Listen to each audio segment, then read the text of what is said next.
personality is unorthodox. I'm all over the place. I'm chill, laid back, but I still like to wear my heels and be cute. I'll say Houston has taught me to be on my toes because you never know. And just chill. Take its course.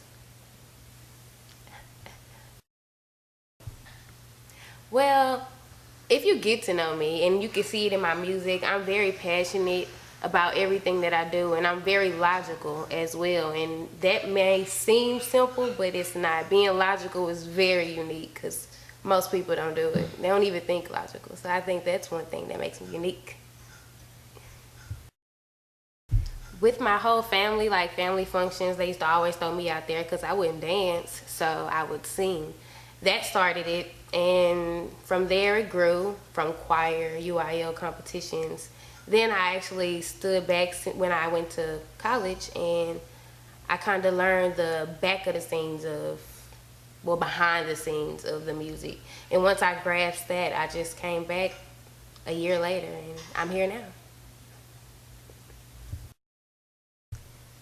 Well, growing up, I started looking at things differently. I see how artists and actors, actresses, directors, they have a lot of influence on everybody's life, little do you know. But I would like to use my uniqueness and my art to better my environment.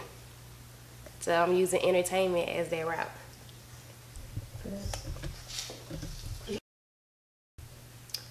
I would say my family kept me motivated simply because I always looked for their approval, and when I told them that I wanted to do music, they wasn't really for it, but that gave me the drive to prove them wrong. And since I've been doing this for a year, and I have been making some type of moves for me, it may not be big to others, but for me, it actually got my family's approval, and that motivates me to keep doing better.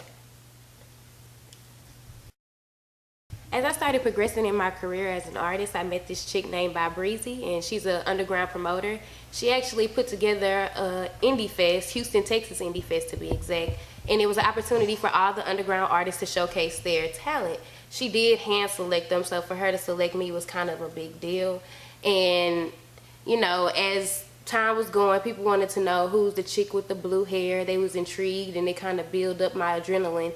And from there, the night of the show, I'll never forget, riding in the coupe. But I was like, I'm so nervous. I'm so nervous. I took back 2 Crown Apple shots. Oh, that's my drink. But I was spazzing bad, bro. But once I got there and I felt the vibe from all my fans, it was a wrap. Once I got on stage, it was done. And once I left the stage, the feel that I got from everybody was amazing. Are You That Somebody by Aaliyah was my favorite track, and We Be Burning by Sean Paul. I had to listen to both of them. I would say my influences are Beyonce, once again, Lauryn Hill, Erykah Badu, Andre 3000, Tupac. That man tells stories in his songs. That's amazing. Etta James. That's it. Probably, yeah, that's my main people. Oh, can't forget Key Sweat. I'm good to go now. I said them all. I would say T-Boz from TLC. Like, chill, still sexy, but hold her own. And she was all of them was different, but T-Boz stood out the most for me, and I like T-Boz. That's me. I would want to work with The Dream and just one more, Wordplay. Those two. The Dream he created hits. I mean, Beyonce, Lady Gaga, the list goes on. And Wordplay, he's actually from Prairie View. I went to Prairie View, and I seen him grow. So he's an amazing producer as well. He works with a couple people. He's in Atlanta now, and they're inspirational. I would say my talents are singing, dancing, hair, songwriting, creative director for a lot of my stuff that you see. Dang.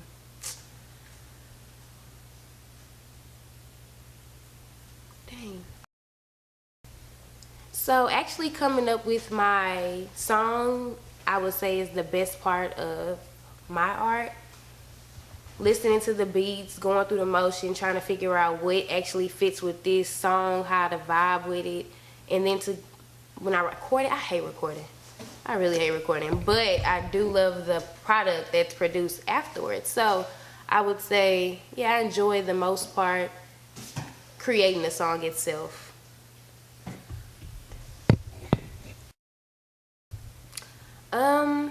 Live performance, like my personality, it's unorthodox. You don't know what you're gonna get. Whatever whatever the band plays, and once I feel that vibe, that's who you gonna get.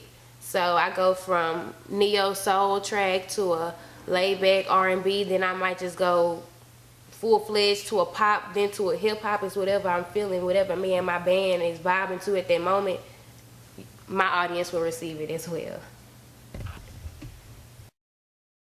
I would describe my art as the reincarnated 90s music. Like, I want to go back, like T-Boz. I want to do the Erykah Badu's. I want to put the actual soul back into music. Nothing that's just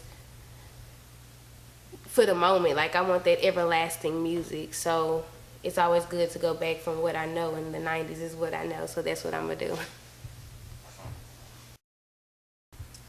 I'm actually working on my EP, my first EP, titled Unorthodox, dropping in March. No date exact, March 2015. Be on the lookout. And it's a vibe of every genre, like neo soul, R&B, hip hop, pop. And when I say pop, I'm talking Katy Perry pop. So it's unorthodox. You're gonna get a good feel of me as an artist. I actually wanted to break the barrier of singling an artist. If you do R&B, they expect you to do R&B at all times. Like, if I put myself in that box, and that's what I'm gonna do. So being that it's unorthodox and I'm giving every genre of music that I express myself in, that gives me the opportunity to do something different. There's not many artists that's gonna do neo soul all the way to Madonna style. That's completely off, but that's totally what I want to do because I don't want to put myself in this box. In the next 5 years, I plan to be a mogul. But, you know, times take everything and I'm on God's time. But in the meantime, I want to pursue my career. Takes me, wherever God takes me is where I'm going to be. But I also have a degree, so I will be on my feet in 5 years. But I want to be that mogul. I want to be that artist that inspires people for the better.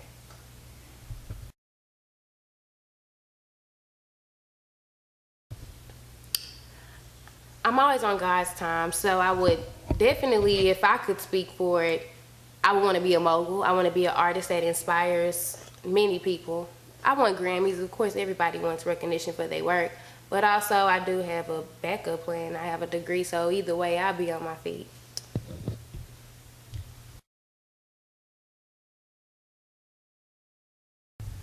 Typically speaking, receiving Grammys will be successful artists, but I'm more like a J. Cole. You really don't need to sell the albums as long as you're touching souls.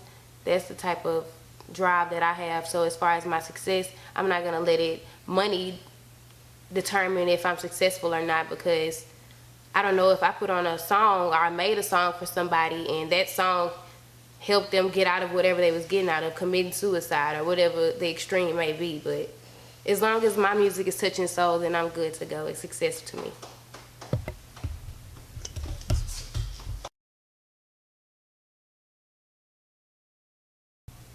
I want to have the influence on young women as a whole. I want to let them know that they can succeed without degrading themselves as a woman. I want them to stand up for themselves as we're doing now. I just want to keep the progress I just want to keep the movement going, to continue.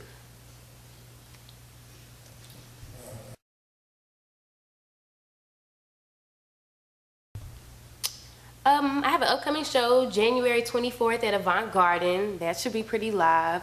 Unorthodox is dropping March 2015. I was about to say 2014, but you can follow me at Imani Scott, IMANISCOTT_ for my Twitter, Instagram, any social network you could think of. Boom, there. And check out for all my upcoming events at www.imaniscottmusic.com.